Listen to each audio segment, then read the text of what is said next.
What do you get when you take a former manager plus report combo, who are now real life friends, one a management coach and sudden viral internet star who shoots from the hip, and the other a CX exec turned advisor who overthinks everything? This podcast. Welcome to the business of humans.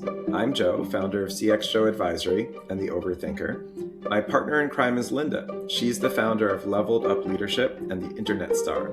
Join us as we talk about business, relationships, humanity, success, and also failure through the lens of friendship, heaps of radical transparency and honesty, and zero BS. Let's get started with today's episode.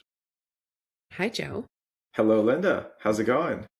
I'm well. I still really love the heaps of radical transparency. That's always going to be my very favorite thing.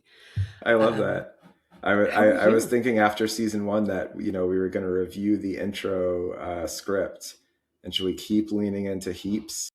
And I just love that you just reinforced for me during the pod. The heaps is not going anywhere, apparently. No, it's not. And I mean, I It's a would I would staple. welcome any listeners to come on in and comment and let us know how they feel about heaps. Uh, But my vote is that we keep it. okay, good. I like that. I like that. Lynda, were you just wrangling a cat right before we press record? Yeah. So I have got two of the most. I mean, I think all cats, felines are rather interesting anyway. Mm-hmm. But I have got one COVID cat, so one we got during COVID, and I got her on Halloween. She's a little black kitty, Wow. and That's she's classic. extremely chatty. Okay. And she's this classic, it's so classic of like, she runs and hides if you want to pay attention to her. But then, like, when we're all gathered downstairs, like watching the Olympics Mm-hmm. together, she sits at the top of the stairs meowing as loud as she can, and not just like a couple, for like minutes on end. She knows where we all Can she are. see the TV, and do you think she's cheering on the Winter Olympians? I would love it if she was that thoughtful. She's not. It's because she wants us to come pet her. It's because she's like, okay, I'm ready. I'm ready. Are Okay. you ready? Because I'm ready. And so she just like, and what she does every time we're recording the pod, she finds herself locked in the same room with me. I think Mm-hmm. she knows. I feel She know. Oh, confident that she she knows. knows. And then what she does is she starts meowing again because she's like, and she like rolls down on the floor and she's like, I'm Yeah. ready. Why aren't you here? Right? Well, okay. Which So clearly I thought she would just wanted to be on the pod. I mean, she wants to be the third co-host. probably she's like that. I, I mean, during COVID, we were all locked in the house and we hadn't finished in our other home, we hadn't finished our basement yet. And so both my husband and I were working upstairs in our home, and she would yell, she would do the same thing, and his coworkers would be like, is that a cat or a baby? And he's like, don't worry, it's just a cat. uh Let's make really crazy sounds. I just remembered when my family and I were living in northern Kauai, in Hawaii for a bit, and in the middle of the night, you just hear these incredible cat fights. I mean, it was really disturbing. You'd wake up like, is this a nightmare? Is this a real life? And realize like, oh my gosh, there are cats and or other creatures. I think cats were somehow involved, just really, really going at it out there. So I know, yeah, I mean, cats could be very loud and vocal. And I'm going to stick to my version of events. I mean, I'm really picturing this cat operating on our level, and she wants to be on the pod. And I'm going to stick to my vision of watching the Olympics with the family. And I'm picturing like, as like the race is coming, the speed skaters or the bobsleds coming down the track, and she's just like, yeah. yeah, we'll go with that. We'll go with Okay. that. I Thank you. really should I share needed that. along with this episode. So we have two cats, right? Hmm. I don't know why I did that, but I did. And the other one is extremely like docile, and she's just friendly. And last night, like, all four of us were on my sofa, that's the smaller sofa, because why not be on the small sofa? All four of us watching the Olympics, and the cat came down, the other one, the Hmm. Clementine came down to to watch the Olympics, and I actually have a picture of all of us watching the Olympics, That's including great. the cat. Okay. Yeah. That's kind The of other one close to was my upstairs vision, my yowling. story. Okay. Okay. All right. Um, Maybe another topic of bringing the between recordings banter onto the air.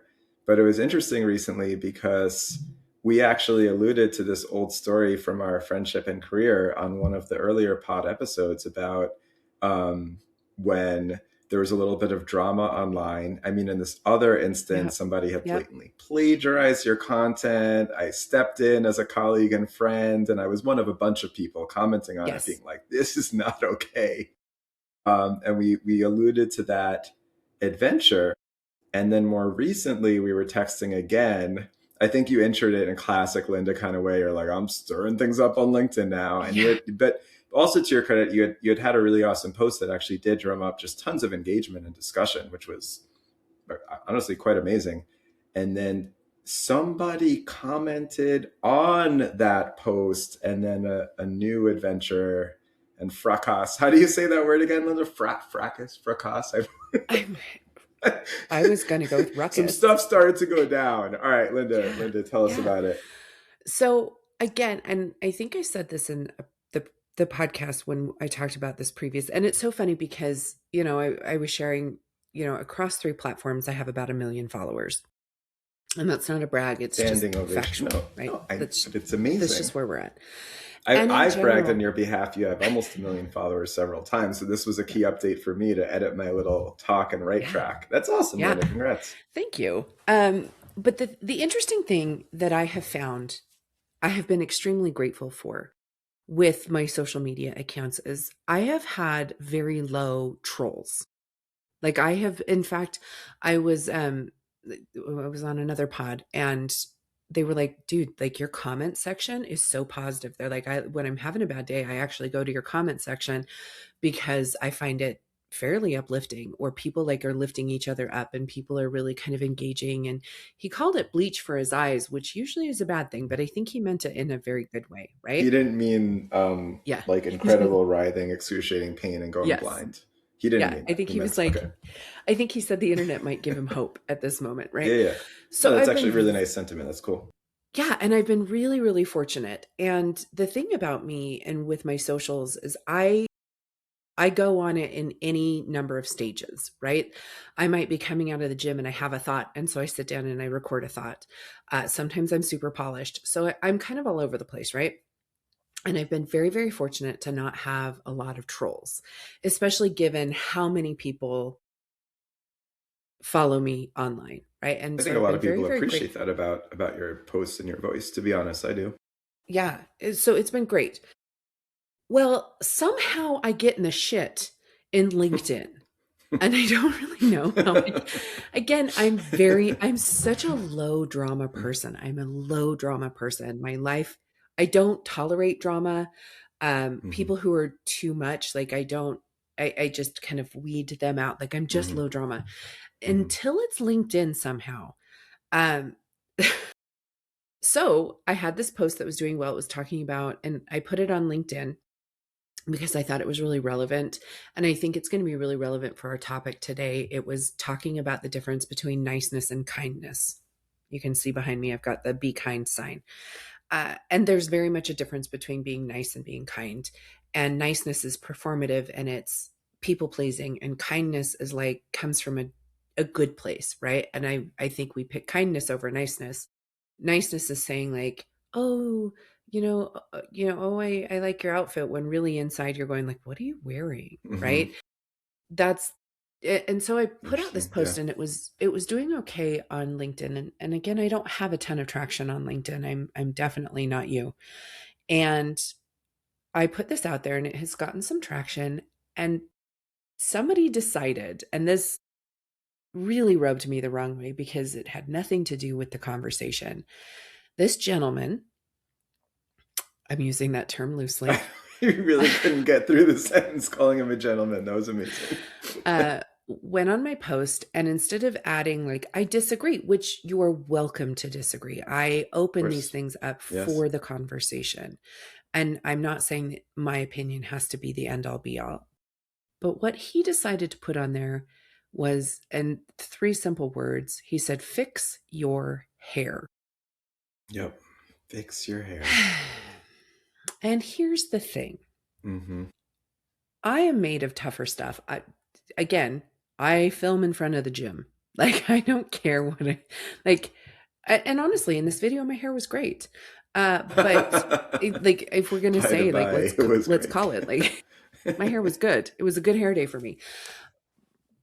But instead of adding to the conversation, instead of giving anything, the only thing this person felt like was relevant to say in the conversation was fix your hair. Yeah. And this opened up, and again, we talked on the social media episode where we talked about understanding the appropriate place for comments, right? This is not a comment for a professional platform. LinkedIn is meant to be a professional platform where we're networking, where we're creating. And I know you and I feel differently about certain posts, and that's okay, right? But I think we it's feel the about same like, about this post, by the yeah, way. we definitely feel the same about this Let's post. not get it twisted. But so in my response to him, I actually did respond to him and I was like, I just need you to understand your entire professional network, your potential clients, your existing clients, all of these people just saw this post, right? Because the way the algorithm works on LinkedIn, and I know this, is your comments actually go farther than a repost. Your Mm, comments go farther than most everything because people want to know what you're interested in. And so this person's comment went farther than like them reposting it. And so I responded and I was like, hey, I just need you to understand like the ramifications of this. And I was going to leave it at that. mm-hmm. But then I sat with it for a minute and I thought, it really started to eat me up inside. And again, not about my hair. I'm made of tougher stuff. This was about this concept of older men feeling that they can come to women or any marginalized group. It's not just about being a woman, but this is a classic behavior that has happened in the workplace where somebody of power, and he owns his own company or he is the CEO of a company, also self-proclaimed life coach. I'm a little curious on that. Um Honestly, all of this is shocking. yes. Yes. But this was a classic moment of somebody who feels like they are in a position of power Mm-hmm. and that they feel that they can wield that power. And then instead of adding to the conversation, instead of bringing something to the table, attack a woman's appearance. And this I felt could not stand because this is something, and I really wanted to highlight this to my professional community of this is where problems start. I mean, and this is, please don't think I'm stretching this to think about sexual harassment. But again, I think so many people are like, does that still exist in the workplace? And it's like, yes, because people's appearance or people feel like it's their right or their business Mm-hmm. to come and comment on your appearance. And it's just like, my appearance has nothing to do with my work output, my thoughts, or my results, right? Mm-hmm. Um, and again, this is not someplace. This isn't Facebook. This isn't Twitter. Like, again, I don't think that there's any space. We shouldn't be attacking anybody's personal appearance. Like, that's just not what it should be about. But this is definitely not the right forum for that. And again, it highlights like the larger conversation. But yeah, I think it's deeply disturbing, and Yeah. I don't want to cut in too much. I'd love to let you finish the story, but I just want to say I don't, like you said, you have really thick skin and you let things, roll off your back pretty easily. But I join you in being deeply distressed about that comment. I mean, it's wildly offensive and inappropriate, and there is something to it that just feels like it speaks to bigger issues in the world. I think you're articulating what some of those are very well. But it's hard to shake this one off, and I can't help as you're talking, I'm just thinking like, does this guy, and as a CEO of, I guess, his own company, is it that he didn't think his words, would be seen by others, or it's like even worse to think, does he not care? Is he proud of this perspective and bring it to the world and his business community? Yeah. It's baffling and upsetting. But please go on. And my concern was is if this is how you're behaving in public, because this is a public setting. Hmm. I know we all have internet courage, right? But this is a public setting. And Hmm. if you believe that this is how you behave in a public setting, how are you behaving with your employees? Hmm. How are you behaving behind closed doors? What else are you saying when you don't have an audience? Yep. That's a And good point. I was just, and then of course, like, man, did it unfold in my comments. I didn't, and again, like, I put a post out there and I get like 4 likes, which is, I think for some people they're like, ooh, 4 likes. When you have a million followers, like cross platforms, Hmm. when you get 4 likes on LinkedIn, you're like, nobody sees my stuff. And man, did people, I think I like, the last time I checked, it had like 70,000 views, which Oh my for me is gosh. on LinkedIn is like a really big deal. Um, and I did not Tell think us it was about going the to blow up. comments, Linda. So I was looking at some of the comments, and truth be told, I was looking at some of them with my wife Ina and telling her about the whole thing. And it was interesting because the first time that I had read some comments, I got a sense of like 90% and 95% were kind of, rushing to support you and also like slash just shame this person, which I'm not going to lie, gave me some joy. It felt gave me some joy and was kind of hilarious, which isn't on brand for me either. But I think our listeners will support me on this one. And I had maybe seen one or two comments kind of defending him or presenting some other perspective. Then I was showing Ina later in the day, and I think I had skimmed through like 100 comments. It seemed to shift more in the 99% to 100% kind of spread of just supporting you and bashing the dude. But what have you found in the comments? Yeah, so I did see a lot of that. And again, it wasn't about that. This was not about personal appearance. And I was trying to create this, like, this is the problem with the workplace, right? Like, we're continuing to see this, and we're continuing to see marginalized groups, which I Hmm. happen to sit in a marginalized group, of people being people in power feeling this way. And a lot of people wanted to attack his personal appearance, and it wasn't about that. There were a couple Understood. really good conversations that were happening where it's like, this is not the right place, or this is like, the thing. And I Yeah. did have one person show up, and again, sometimes these things create a life of their own. And again, this is where the drama kind of unfolded, where they're like, well, you're putting yourself on the internet, and so you're open to these comments. And it's like, again, okay, but this isn't the right forum. If you want to go be a troll, or you want to Yeah. go do these things, again, that's something about your character, and we could like unpack that all day. But this isn't the right place. So yeah, there was a lot of that, but and there were a lot of comments and people coming, and there were lovely people who came to support me, and that was so nice. Again, I just Hmm. did not expect this at all. But again, it became more about bashing one another, and I'm like, that's not the point. It's not about trying to belittle this person who belittled me. It's about, Hmm. like, how can we be better? What Yeah, can we exactly. do to be better? But there were some very interesting comments. So I have a feeling Yeah. after this gets released, there will be more traction on that particular post. People could definitely get some entertainment, a chuckle or two reading some of the comments. But I agree with you that really what my mind was on, and when you tell me about, in your account, did a couple of people commenting like, "Hey, you put yourself out there, you left yourself open to this." Um, I think really what occurs to me is like the people writing that are just missing the point Hmm. entirely. Hmm.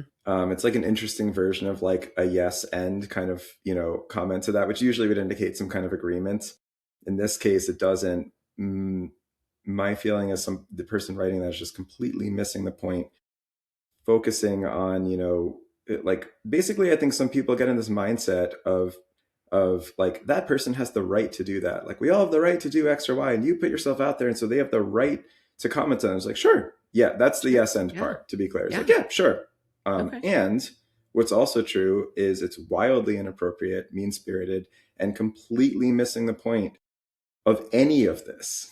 And you spoke really, really well and fiercely. I think about just that old kind of story playing out again of kind of like an entitled older white dude commenting on a woman, a marginalized group, and I want to add to the commentary also just completely missing the point of all of this. And I'm somebody again, I'm the overthinker from the intro, but I know I'm not the only one out there, including probably our listeners. And you're like trying to figure this stuff out, right? Like Mm-hmm. sort of finding fulfillment, building connections, helping the world be a slightly better place. And it's just very confusing to me, mixed with enraging, that someone thinks kind of the point of all of this, or the way to contribute to this world and the conversation we're all in, is fix your hair. Uh, it's troubling and confusing, to say the least. Yeah. Thanks for that contribution to humankind, sir. Like, and like, please just bring value. Just bring Yeah, value to yeah. the Just conversation. And in one of the comments I said is, it's just like, this is a classic example of somebody who has potentially a thought that's different than yours, mm-hmm. or an idea, Right. and or starting a conversation that maybe you're uncomfortable with. Mm-hmm. And instead of saying, hey, I'm uncomfortable with this conversation, or I disagree, or you're up in the night, like whatever, it's, let me attack your physical appearance. And I think that that again is like this larger conversation of like, we've all seen the movie Bambi, right? I hope we've all seen, I don't know. Everybody's seen Bambi, right? And Thumper's like, I my saw it a mama year or two always with my kids. says, like, if you can't say something nice, don't say nothing at all. And I Was that think where that that came from? yeah, it's Thanks for that Thumper. reminder. Thumper said that. Mm-hmm. Well, Thumper's Thumper said mama, that. Oh, but amazing. Thumper I know I repeats always it. loved Thumper. I know, he was the best. I actually liked the skunk. Flower. All I of loved this I loved should be Flower. unpacked further. But what's ironic, Lynda, is that in one sense it's a perfect lead in to the other topic that we Mm-hmm. want to talk about today. Probably when we choose Yep. a title for today's episode, we won't waste our space on that Fix gentleman your out there. maybe we should just call it Fix Your Hair. Me, I would be interested to see how whoops, I think we you just titled the episode. respond. Okay. Fix So I your take back what I hair. said a minute ago. We probably are going to title the episode after that gentleman. And this would probably be a good segue to get it. Now, ironically, we want to talk about managers and leaders, and I'll let you intro it a little bit further. Ironically, I have a feeling the gentleman's not a good manager or leader. Be that as it may, we could probably twist it into some kind of segue. So I'll give you that Yeah. honor. Well, and I do think that the reason that I felt like this story was relevant to today's topic is you do have people who are in power, and you have people who are in power who are likely untrained, Mm-hmm. unqualified to be in their role, right? Um, but they still have to be in that role. They are Right. still in that role. And I would say that this person, if I were to put them in a bucket, if I was going to say, like, are they a leader or are they a manager? I'd probably put them in like the manager bucket, but on like the really, really bad manager Mm-hmm. side of Mm-hmm. things, right? Mm-hmm. But I think that, and somebody might go, well, he's a leader, he's a free thinker, he's a this, right? And I really kind of wanted to unpack a little bit and have the two of us talk about like the difference between leader and manager, but Mm-hmm. also like talk about the relevance of each role, because I think so often in today's society and in work in general, they're like, you want to be the leader, you've got to be the leader. If you go out and look at books, right, they're called Mm-hmm. leadership books. Nobody wants a management book. People want a leadership book, Mm-hmm. right?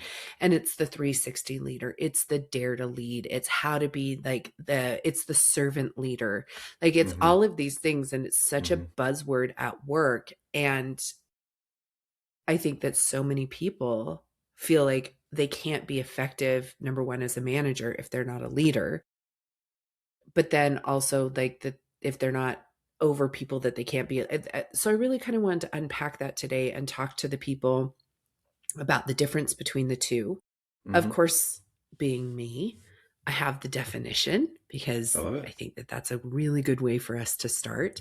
And Yes. the definitions are very interesting.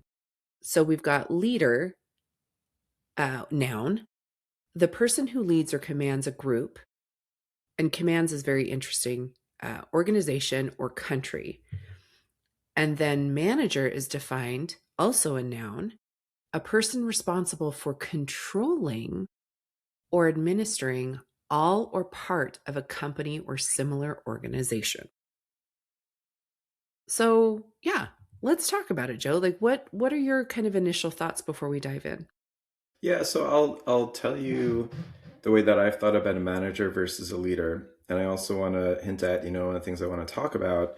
I love your perspective of reminding me, as we chatted about this the other day now on the pod, that one is not necessarily better than the other, superior to the other.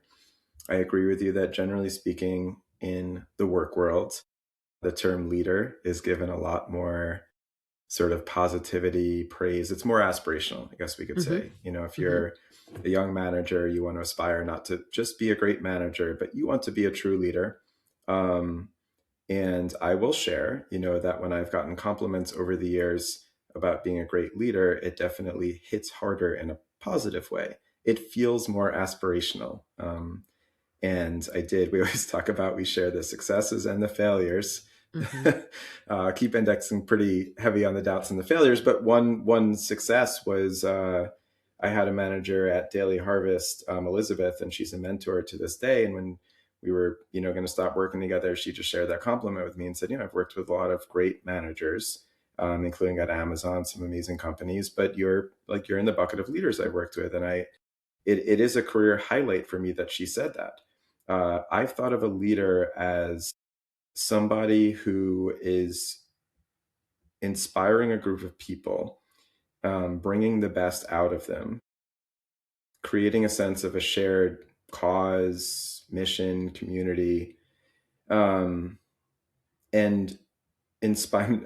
I'm trying not to use the word lead or leading, which is challenging, but basically inspiring the group and elevating the group to a greater outcome. And sort of an elevated way of working and being and feeling. So one difference I've thought about is that I associate a manager with focusing on the task and the projects at hand and directing efforts, providing feedback, and absolutely could elevate to a better work product. Whereas I've thought about a leader potentially ascending to a level where it's about the work at hand and not at the same time. The work at hand is getting Yep. done at a very high Yep. level, but making people feel like they're kind of a part of something greater in a way that's very, again, very powerful. Now, I'll finish my point or speech here by saying that again, as I mentioned in the beginning of this speech, this is the way I've always thought about, and I don't back down from thinking about it in these ways. And I think that leaders, to aspire to be a great leader, is great, and something I'll continue to do. But you really got me thinking, Lynda. It's a little bit like one of my favorite sports analogies. You think about like a given team within the business or the whole business and all the talent and people assembled.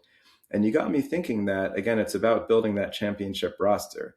You can't Mm-hmm. just have all of one type and expect to win the championship or the Olympics.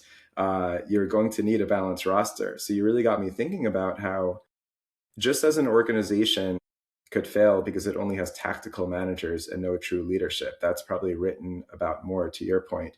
It's thought provoking to consider that an organization could also fail if it only has people who fashion themselves leaders. And where are the managers at? And driving the actual tactical work that needs to happen, and providing the right structure and detailed guidance for team members who are coming along in their career and might need that guidance, Yeah. right? Yeah. I think the thing that I said is like we can't have a room full of Napoleons, right? Which, Which, you you always know. have a way with words. I was saying, say, I once you need to go to the history books or Google Yeah. or Chat GPT, and I'm feeling all defeated. Am I a But Napoleon? the thing is the way that I look at them is, yes, I agree with you.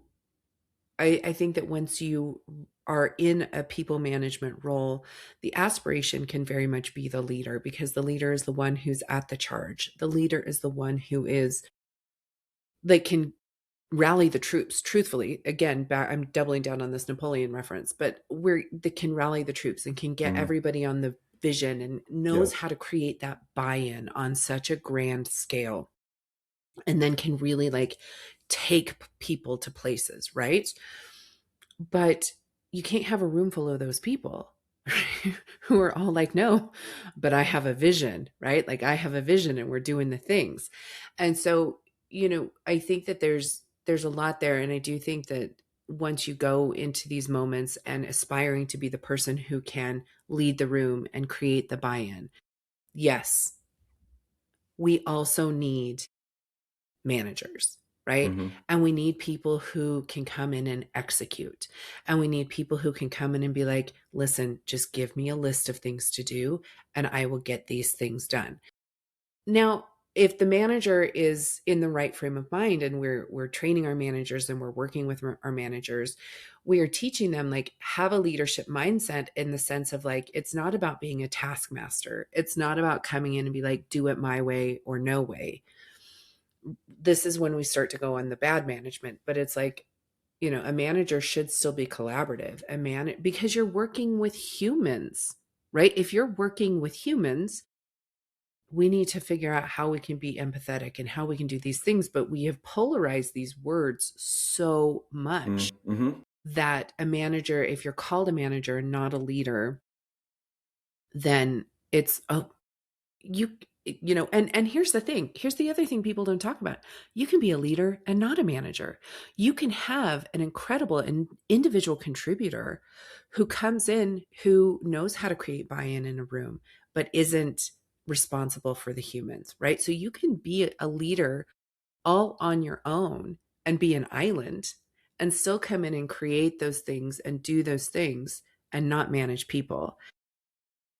And I think that's probably the thing that people lose the most about or they don't understand is like you can come in and you can still do those things. You can still rally the troops. You can still come in and inspire people and create buy-in Mm-hmm. and have people, the best, I think the very best trait of a leader is everybody thinks it's their idea, right? Like the best leaders in the room are the ones who come in and inspire you, but you're inspired because you think it's like your idea, Mm-hmm. right? Because Mm-hmm. that's Definitely. that's really like how we get people to do things they don't want to do. This is Lynda, my secret sauce. yeah, yeah, I know, giving away all the secrets. No, I have a couple of follow-up questions for you that I think would be Yes. interesting to hear you speak on. One, you mentioned before that it could be problematic, if you only have leaders in the room or too many leaders and not enough managers. Found that interesting. I agree. And I started to riff off in my head, like, here are the reasons why. And I realized it would be more interesting for me, and I have a feeling others might be, to just follow up with you. I mean, can you unpack the why a little bit more? Why do you see that as problematic if you only have leaders in the room and not managers? So everybody, again, when we talk about like leading change, right? Because leaders lead change, you have to understand what's in it for you. Mm, And you have to understand what's in it for your team. So when I talk about buy-in with individuals, the big question, and anybody who teaches change management, the number one question is what's in it for me. And when you're leading change, you have to think about what's in it for me, not you as the leader, but your team or the people you're trying to drive the change with, right? And if you can find what's in it for them, then you can get everybody on board and people want to do the things, right? So imagine having 10 different people in a room, all leaders, all amazing, but they're all in it for what's in their team. So what's in it for me, right? And so you have all 10 people who are trying to drive something or get something accomplished with their own initiative. So you can see how that could be problematic, mm-hmm. right? Because each person's like, well, no, but I think we should, oh, I think we should prioritize this particular action again because it feeds them and their team, right? Mm-hmm. I would love to say that we're altruistic. We're not. We're there trying to like get a goal accomplished in the way that we see is the right way, right?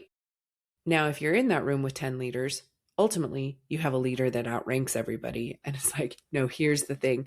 And then they create the buy-in for the team. That Mm-hmm. can be very challenging when you have people who are so passionate about doing the thing Yep. versus having a nice blend. Yes, we have a couple leaders in the room, but we have a couple managers who are like, great, just tell me what I need to do. help me understand, give me Yeah. my task list, right? And I think there could be a certain closeness to the work that's implied with manager. And when I picture being a great manager, and then I picture being a great leader, and of course I have to apply it to my own career path because it's all about me. That's what Yeah. we do. I'm a human. That's why we're here. That's what we're no. So one of the ways I found it very thought provoking, honestly, was I thought about, the progression I had in career. And I've been told that I had a more linear career path than some. So, which gives me hope that it's relatable for maybe a number of people out there. It's kind of like that, just straight building, one step to the next, because I was a customer service rep out of college. And then I was the VP of customer service, 10 and 20 years later. So I guess it was kind of linear in that way. And what I found is that on that journey, there were definitely several years where I would have really taken pride in being a great manager. Towards the end, I mean, I kind of thought I was both, but when you got me to thinking more about it, I was like, oh, interesting. There could be some people in roles, and I'm going to fall into this in my last 1 to 2 roles, where I still have equal conviction of being a strong leader.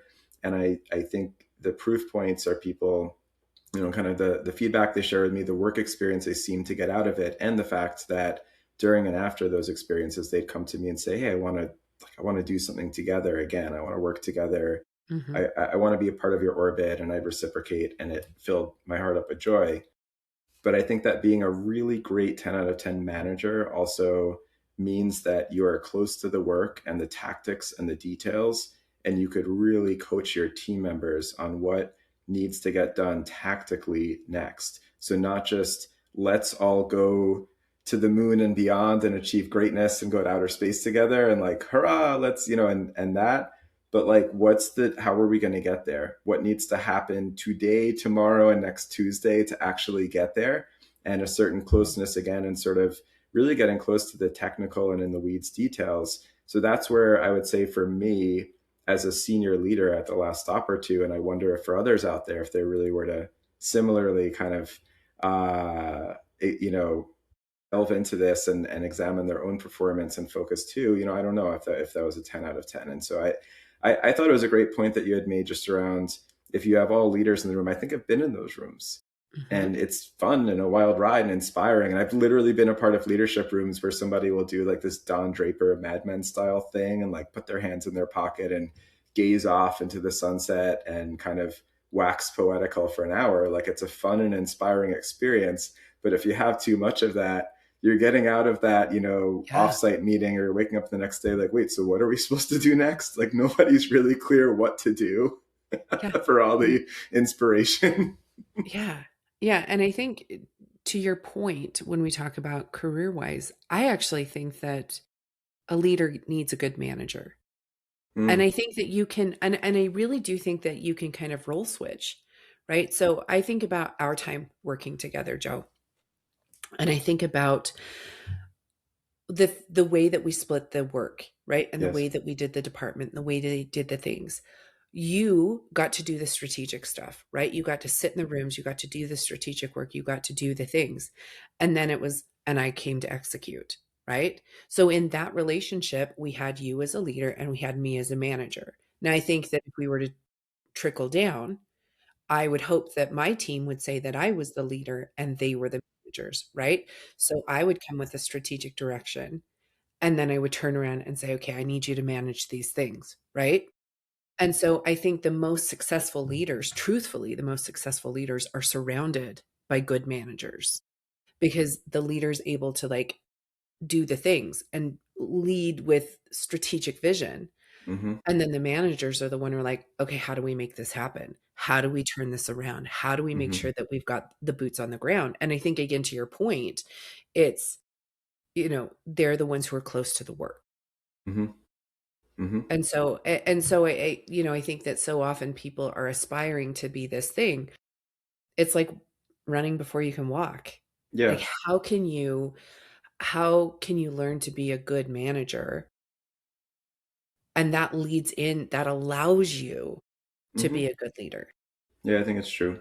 And and of course different roles are some of both, and of course we all aspire to be some of both. But I think one of the distillations I could make from this conversation is, it feels like the leader is the one who is inspiring the team to get to a great place. It's like giving them Mm-hmm. that North Star, as corny as it is, to kind of gravitate towards. And it's having the team feel empowered and inspired and motivated, like they could do their best work, and like almost anything's possible, right? Mm-hmm. Then you still need the manager, whether it's the same person in some departments, because we were lucky to have each other, I think, to complement each other. So whether it's the same person or a different person, then coming in and it's sort of like, all right, we're all primed, we're feeling good, we feel like we could accomplish anything. Now I'm here to direct what actually should happen next. And there, and like you said, still empowering the team, and on it goes, creative thinking and agency and all of that. But to some extent, it's appreciated at every level to just have that hands-on kind of direction as to what tactically should come next and actually occur. And if you don't mind, the second follow-up question I had for you before, a little bit ago, uh, Lynda, is just in all of your conversations, what do you feel like is more needed, or across the whole industry or work world right now? It's a big weighty question I'm asking you, but you do think about this a lot and have many conversations in this direction. If you had to generalize, would you say that the workplace businesses out there are more lacking in great leaders or great managers? Managers, like 1 Yeah. million%. Why? I mean, I will, that's the tell us hill about I will that. die I just on. find that really interesting, and that not everybody would agree with that or realize that. Yeah. So again, again, because I believe leaders don't have to be managers, right? And again, I don't think that you can be a good leader in an organization in a management capacity. So I think you can be a good leader as an individual contributor, but I think like being a leader requires like good management skills. And I think that that's, as I interact with people all day, I find, and there's the whole saying, like, you don't leave your job, you leave your manager, right? They're not saying you leave your leader, you leave your manager. And that I think is really, really holding true. And again, when we talk about the fact that 85% of people who go into management roles never receive training, and the majority of the training, if they do receive it, is systematic. They don't receive soft skill training. They don't receive any of those types of things. And yet you are responsible for your company's human capital, right? And I know that that sounds really like impersonal, but that's really what it is. And you're responsible for humans on the other end. And humans are messy and humans are different. And so if you're all about like the strategic vision, but you don't know how to deal when somebody calls out sick, or you don't know how to like give empathy when somebody's going through something, or you don't know how to drive performance from your team, Mm-hmm. and a leader can like inspire you to perform, but you are always going to have poor performers. You Mm-hmm. are always going to have people who are not on the same page, even in the same library as you, right? And you've got to be able to identify that and drive change, drive the adoption of the processes, or get them to even show up sometimes to work. And sitting thinking strategically and like leading a group and like leading the charge. You've got to get Bob, sorry for anybody named Bob listening, but you've got to get Bob to like show up, Come on, right? Bob. Like we can't do the things. And so I believe that sinking time, energy, and money really into management. And the thing Mm-hmm. is, and I was just talking with a client the other day, the thing that people don't understand is the dynamic of a manager. And they don't understand. I say picture an hourglass, right? Mm-hmm. Right? We're picturing hourglasses, right? Lynda is So making hourglasses with her hands. yes, If yes, you for needed those who one are more not. reason to watch us on YouTube, that's Yeah, it. we have like 2 views on YouTube, but plenty of downloads. Which again, like, subscribe, comment, send reviews, refer out to your friends. But anyway, so a manager sits in the middle of the hourglass, right? So when the two rounds meet, because a manager's job is to protect the team from the sand that's falling down, right? So and think about that as eliminating the noise, eliminating kind of like the brunt and the things that are coming down on them. But then the other thing that they need to do, if we think about, the hourglass, is we've got to manage up. So a manager has got to figure out like the right information to get up to their leadership or up to upper management. So it's their responsibility to sit in the middle and go up as well as go down, which is why I use the. Okay, so we just had a fun little technical difficulty, which is fine because, 2026 and technology. And I want to think of like that Napoleon Dynamite, like the bonus scene at the end of Napoleon Dynamite. If you watched You're that, throwing Napoleon and Napoleon Dynamite us in one yeah, episode, it's a as only you can. Napoleon. I don't know, but Napoleon Dynamite. At the very end, there's the wedding scene with Kip, and he sings a song about technology and how much he loves technology. So, for anybody in the room who watched uh, Napoleon Dynamite in the bonus scene, that's how we're feeling right now. So Yeah, anyway, yeah. Go ahead. Yeah, it no, is the no, business of tell me the humans. It things. is the business of humans, right? And this is about the most human moment we could have. So I'll finish my analogy, and then I think we could probably, start to wrap things up. But the analogy I was giving was the hourglass, right? And Hmm. thinking of the middle manager, and anyone, if you are not at the very top, and you are not at the entry level, you are the middle manager, right? Whether Hmm. you're senior director, even like VPs, like unless you are the very top of the heap, you're in the middle, right? Hmm. And so the manager sits in the middle, and they're there to protect their team from having all of the shit fall on them, right? Hmm. I call myself the umbrella. I'm like, let Hmm. me be the person who takes the rainstorm and I will give you what is applicable here, right? Hmm. Hmm. But then the other thing, and the holding up of the other part, is the fact that they're feeding information up. So a manager is Hmm. feeding the information up. And it's not every single detail because the person above you doesn't need all of the details. They need the Reader's Digest version. Hmm. And your team below you doesn't need all of the stuff that's coming down either. And so you're kind of Hmm. the one who's filtering. So when you Right. ask, like, organizations, what are they lacking? They're lacking that good manager, that manager Mm. who understands how do I filter out the noise, but then also how do I feed up the information that is Hmm. the right information for my team above me. So that is why I believe strongly that organizations need good managers because there's plenty of time to develop the leadership skills. And you could be sitting in both seats. To Hmm. your team, you could be the most dynamic leader, but to the team above you, you Yep. are the manager, which again is what I thought that our dynamic was so much when you and I worked together was, you know, I felt like I sat in both seats, right? And I Yeah. think there were Yeah. times that you felt you sat in both Totally. seats, right? Hmm.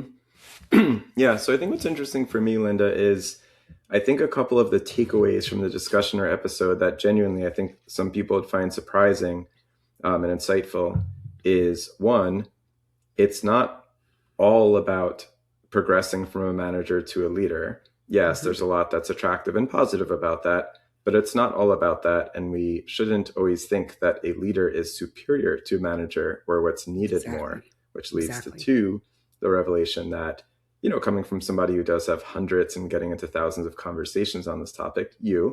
that you have a really strong feeling that it's actually effective managers who are more needed in the workplace. I think those are a couple of really interesting takeaways.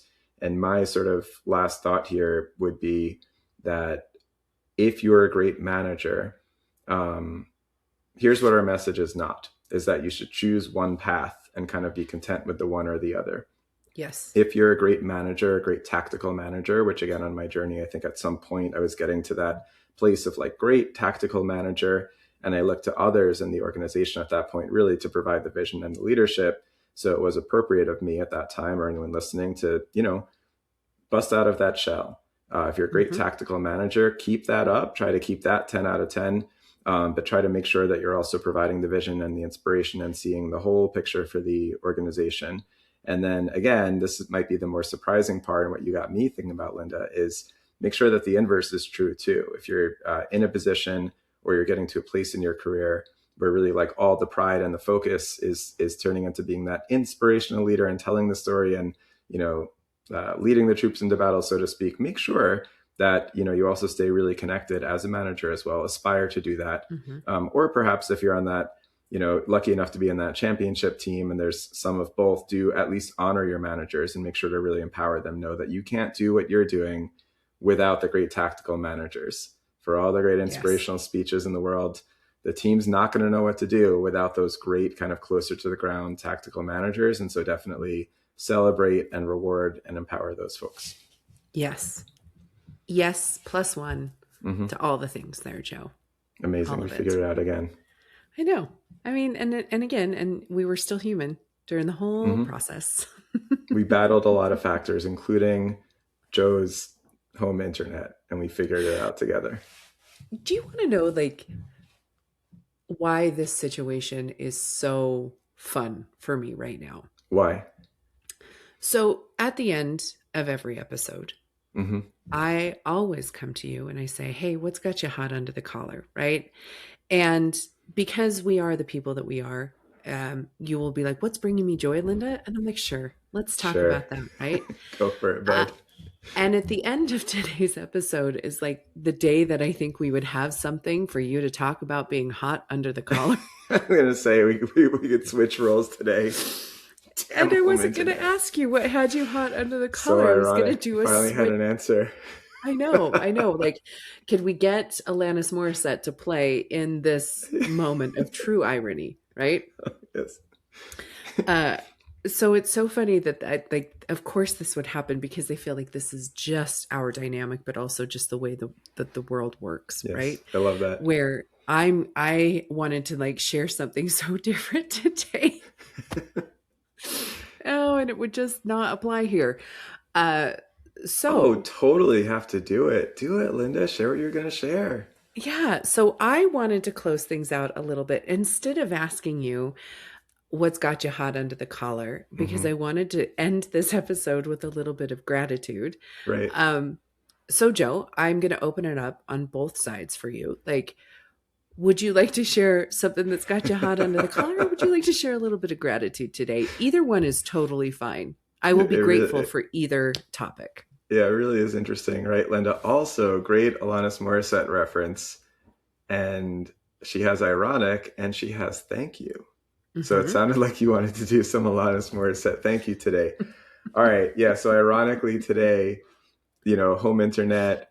Also, Linda, we were talking about how LinkedIn doesn't let me add bold and italics. And then every plugin I try to use to let me do that, like erases my whole post, Hmm. things like Hmm. that. But classic Joe, I want to do both. I was excited you want to share some gratitude, and what thought that sparked for me as I share with Linda. I had have a career outing coming up, doing more of the advising and solopreneur thing. One tends to do more of things like co-hosted dinners and building community and network and everything. And I get both excited and a little bit of the butterflies and anxiety. But I'm really, really grateful for just having an amazing community of folks in my network, my professional Yep. network, who also care about me as a human, and I care about them. Some of the folks coming to my dinner that's coming up have a genuine interest, in the vendor that's co-hosting it and talking about technology and business. But I also know that some of them are coming to the dinner because they want to support me as a human being, Hmm. and we just kind of, try to be there for each other in career and in life. So I'm very grateful for that in those Yep. relationships. What about you, Linda? They're also coming to eat dinner, Yeah, I because forgot about that part. The free food and booze is also like somewhere on that definitely to list. support you, but dinner doesn't hurt, right? Supporting Joe is lowest on the list as usual. I was No, inflating. I think it's probably, if you ask those individuals, I think supporting you would be at the very top of their list, Uh, and dinner is a nice Dinner and drinks is addition. next. And Yes. anything I mentioned about business and the co-host vendor, maybe a little Oh, bit further down we. the. I mean, yeah, but But dinner. they're paying for the said free food and booze, so that Yeah. counts for So they something. are also grateful for the vendor, right? Yes, yes. Amazing, amazing. I love this story. Yeah, Linda. What about you? So I was sharing earlier, I had like this weird moment this morning on the way to the gym, as I was driving to the gym at like 5:45 in the morning. Um, Props. eh, Humble brag. it was a struggle this morning. But sometimes the universe provides something that you're like, okay, this is why. I'm Mhm. driving past this home and they had this tree that was all lit up, right? Um, and I was thinking about the podcast, and I saw this tree, and instead of finding something that had me hot under the collar, which, don't worry, I have a whole list of things that get me hot under the Love that. collar. Like, I will not disappoint, right? Mm-hmm. Hashtag put away your grocery cart. But anyway, so I saw this tree and it was lit up with all of these beautiful lights. And it made me think of like The Hobbit, or, you know, the Lord of the Rings, and like the tree that inspires, and it's the magical tree. And for some reason, it made me have this moment of gratitude. And I was reflecting back on this last week, where I had a particular client that I met with who was just like, you know, I'm just a working guy. Like, I'm just a regular working guy. And I'm so grateful for, you know, the content that you put out there. And I was just like, man, I was so grateful for this person taking a leap and booking a call with me and trusting me to like show up and give them advice. Right. Mm-hmm. And then that really kind of like put me in a positive spiral, where I was thinking about all of the people on this weird journey that I've been on, that I am truly so grateful for. You know, I've got my friend Clarence, who listens to every single one of the podcasts. And I've got Thank you, Renee, who Clarence. shows up for Shout me out. on LinkedIn. Yeah. And I've Mm-hmm. got Lauren, who shows up for me in so many ways, and JC, who showed up for me. And like all of these people, I called a friend this week to help me with a pitch. And Liz was like, sure, I'm there. I've got you. Right. Mm-hmm. And my friend Stella, and like all of these people who have shown up and believed in me. And truthfully, Joe, like, and this is not to get weird, not, but it's going to get a little Uh-oh. weird. Uh-oh. But I'm grateful for you trusting me on this journey as well. This is all at 5:45 in the morning, as I see this tree that somebody clearly just didn't take down their Christmas lights, right? But it really inspired me to have a moment of gratitude for all of the people who have trusted me through this journey, and all of the people who will trust me, who book calls with me later, or I work with their companies or speak on stage, or the people who are showing up for me and like pushing me on this journey. Mm-hmm. So that's my gratitude for today. Lynda, that's truly beautiful. And I feel really, really deep and sincere and profound gratitude right back to you. Thank you for saying that. Yeah. Really, really, really beautiful. And folks, this is all coming from the person who professes to be the pessimist, just rooted in reality and pessimism. And you found the gratitude tree at 5:45 a.m. on your way to the gym and just made a beautiful speech about gratitude. So Yeah. once again, you're completely busted here as not just the grumpy pessimist. No, I don't consider myself a pessimist. I consider myself a realist, Yes. which is what pessimists call themselves. Just by the Okay. way, by the Well, by. again, I mean, two last thoughts from mine. One, again, that was really beautiful, and thanks for sharing that with me and the listeners. And two, I could probably help to bring you back to reality Yes. by invoking the scene of somebody who finishes shopping, and instead of putting the cart away, they put it in the middle of a perfectly good prime parking spot. And you're driving now, you want that spot, but there's the shopping cart taking up the spot. So that's pretty awesome. I bet you don't have visions of gratitude trees when that happens. I do not. I do not. And I And you're welcome. very strongly about people who don't put away their shopping carts. And on the next episode of In the Business of Humans, humans that don't put away their shopping carts. You know, I actually have this whole vision in my brain. This is how we're going to close the episode. Like, you know, we talked about your visions of being a bartender, and like ultimately, like when you're in that space, after the podcast has taken off, and you know we're rolling in all the moolah. Like your vision is to just go pour a beer for somebody. Perfect draft. My vision is to like stand in a parking lot. And like, truthfully, this is like something I genuinely would love to do. Yeah. And every person who goes and puts their cart away, I like give them money. I'm just like, thank you for putting away your cart. Right. Like it's so perfect. You said that. That's what I want to do. That's what I want. And I want to be in the receiving end. Yeah. Because I'm the and Lynn, I don't know if you feel this way, but like one great thing about social media, for all the, you know, things we could say are mixed or whatever. We celebrate social media a lot on this podcast, really. One of the things that I love is these hilarious short videos that are made that are just like speaking to me deeply as a human. Yes. And I'm always that meme of the person who does something like, you know, take the few extra steps. I tuck in my shopping cart perfectly into the whole line. And I'm kind of looking around and puffing my chest out. I feel so good about myself. And I want someone to be there to just pat me on the back, give me a certificate, a trophy, an award, a cash bonus would be great. And just be like, That was awesome, man. You crushed Yeah. it. You're a good Thank you. human being. Yes. Thanks. Thank you. I've Yes. been waiting for this all my life. I want to be that person. I want to Oh, give people, amazing. I want to Lynda. give people money just randomly, like on like Yeah. a random day, just stand in the parking lot and just be like, thank you. And Yeah. give them cash and be like, you're appreciated and doing Yeah. the right thing paid off for you I love today. that. Hit all Yep. 50 states. Just make it your life's, like the last 10 years of your life will be trying to get to every supermarket in the country. Oh, jeez. Jeez. Dare to dream. Yeah, Dare dare to to dream. dream. Amazing. Well, we did the things today. We're closing out. I think I asked you to like, review, Yeah, you comment, did it already. share, but Oh, do it did it again.